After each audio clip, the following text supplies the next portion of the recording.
Alright, so episode 1 of Marvel's newest Disney Plus show, Secret Invasion, has just come out. And good news, it's pretty good.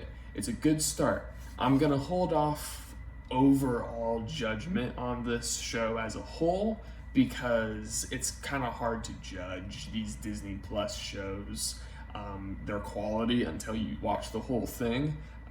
If you look at, Falcon and the Winter Soldier and Moon Knight are examples of that, where the shows are pretty good until the last episode kind of drags the quality down a little bit. So I'm going to hold off overall thoughts on the general quality of this show, but as far as episode 1 goes, I thought it was fairly solid. These Disney Plus Marvel shows have been rather hit or miss.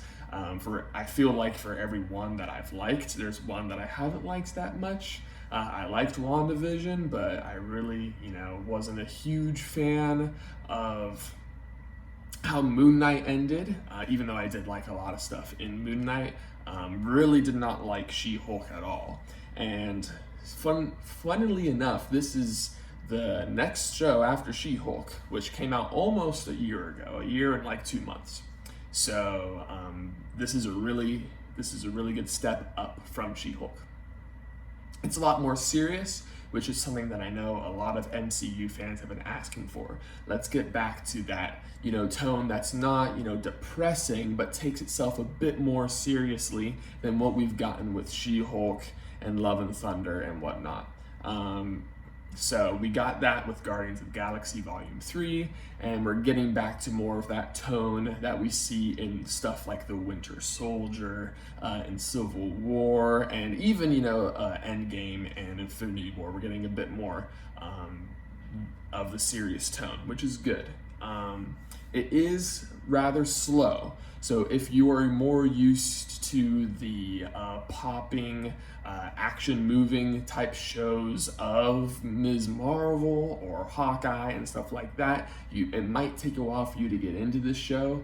It is a bit of a slow burn. There is action and stuff that does happen, but it's a bit slower than the other Marvel shows. So that would be something that you should know before going into this. Let's see what else. The acting is good all around. It's good to see Samuel Jackson back. It feels like he's been gone for a while. Maybe that's just because we've had so much MCU stuff that he's not been in that it feels like he's been gone longer than 4 years or whatever. But he's great as always. Ben Mendelsohn as Talos is always good. He's a great addition to the MCU cast. Emilia Clarke plays a really interesting character, so it'll be cool to see where this show takes her, if they can stick the landing with that. Another thing to know is that this show is a lot more connected to the overall plot of the MCU than a lot of the other shows.